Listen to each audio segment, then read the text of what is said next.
Hello and welcome back to the ESBR Boxing's YouTube channel. Delighted to be joined by Danny Gilfillan as we review Adam Azim stopping O'Hara Davis at the Copper Box Arena. Before we go into things, guys, if you do like our content, please like, comment, and subscribe. And if you did watch the fight, please let us know what you thought down below in the comments. Danny, it was an interesting fight. Azim looked like he could have got O'Hara Davis out of there on a few separate occasions.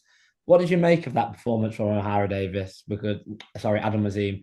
Obviously, O'Hara Davis was seen as the first big step up for him, first big challenge. As I mentioned to you off camera, has been billed. He's fighting a former world title challenger. So how did you think Adam Azim dealt with that? Yeah, he dominated the fight from start to finish. It was a step up. It was on paper the toughest test of his career, certainly the biggest name of his career from a British perspective. And yeah, he won essentially every minute of the fight. I don't think that's unfair to say. Don't get me wrong, he got clipped with some shots, which I think, in a sense, may be obviously fighters won't want to get hit, but a good thing because there had been question marks over his chin.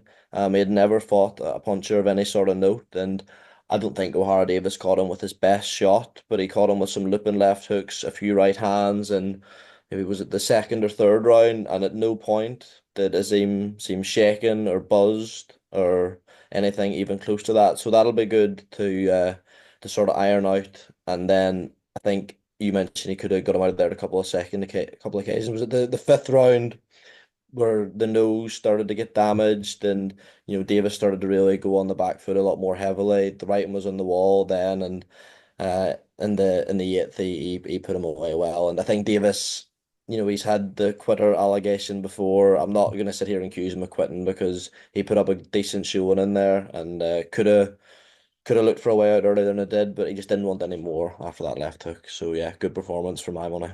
Yeah, I'm not surprised. His nose was bust. It looked like his lip was bust as well, breathing heavily. As soon as Azim start, you said in some WhatsApp group, as soon as Azim starts going to the body, it's finished. One thing I want to ask you about, you mentioned off camera, you feel that Azim gets more success and is almost more dangerous when he goes to the body. From what I saw there, Azim, I think he looks for that highlight reel left hook knockout sort of far too often. Do you think that might not necessarily hold him back, but do you think that could possibly be the undoing of Adam Azim as he steps up into sort of, like you say, European world title contention? That if he constantly looks for that left hook, is that almost going to affect him as he steps up in quality? He is very left hand happy, and he has got a rapid left hook. We were saying off camera, so I don't know if the right hand's the hand he said bother with. That would be interesting, but he doesn't throw too many right hands and not any right hands with any snap on it. I don't know because there's not many young fighters who, especially young fighters that I can think who are always taller than their opponents. Like Adam Azim is a massive 140 pounder. Like Mhm. he's 5'10", but it's the size of his back.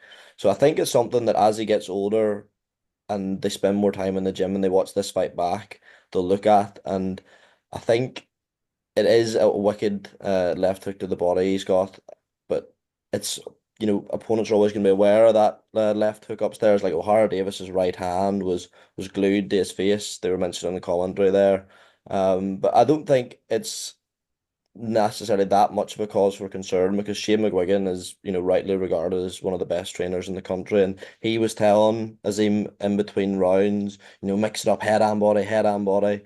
And it felt like Azim didn't throw that many body shots, but as you say, every time he did, they were having an effect and they were certainly bringing slowing O'Hara Davis down. So not a cause for concern, but something I would definitely like to see Azim integrate more moving forward. Sort of two questions in one. What do you think's next for Adam Azim? And does that performance tonight alter your opinion on Adam Azim versus Dalton Smith on who wins that fight? I still would make Dalton Smith a favourite if the fight was to happen next, just because he's so much more seasoned in the pro ranks. He's been at a lot higher level. He's won that British title. He's fought. I'm not even referring to the Zepeda fight because I think Zepeda was sort of ready to go at that stage. But even like fights with like Sam Maxwell, Casey Benjamin, seasoned fights in around British level.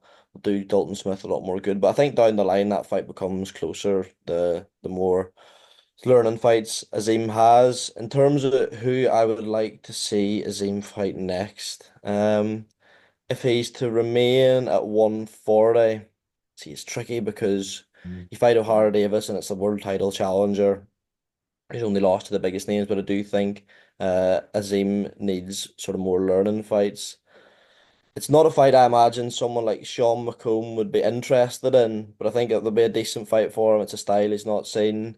Sean McComb not known as much of a puncher, so there wouldn't be too much jeopardy in that sense. But would give Azim rounds. I would think. A lot of people thought Sean McComb was very hard done by against Arnold Barboza.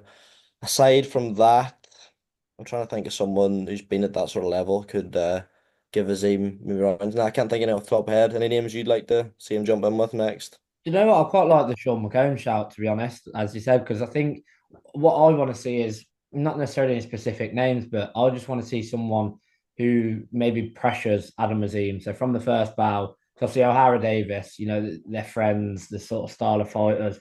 I want to see Adam Azim put under some pressure. Like you say, O'Hara Davis caught him with some decent shots there, but I want to see someone sort of with a bit more power and actually stick it on Adam Azim just to see. Because I've seen like in WhatsApp chats almost like the Amir Khan sort of comparisons in terms of the speed, the style, but has he got chin issues? So I think for me, I want to see that Dalton Smith fight, but what I really want to see is someone land a flush right hook onto Adam Azim and to see how he deals with it, how he takes it, and then I think that will form a lot of people's opinions as to what level and how far he can go.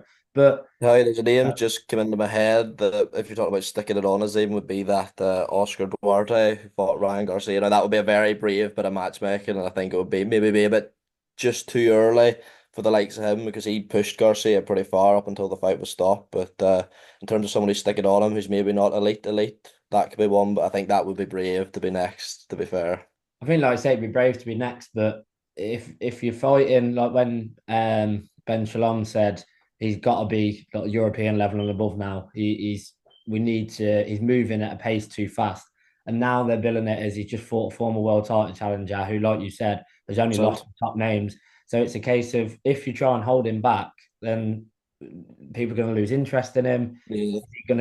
It won't necessarily affect his career development, but he wants to be a world champion and he's not going to sit around and wait for it. So I think Adam Azim is putting Boxer in a position now where you have to take these fights on and you have to take not necessarily 50-50, but you have to take a risk. So hopefully we do see that Dalton Smith fight sooner or later.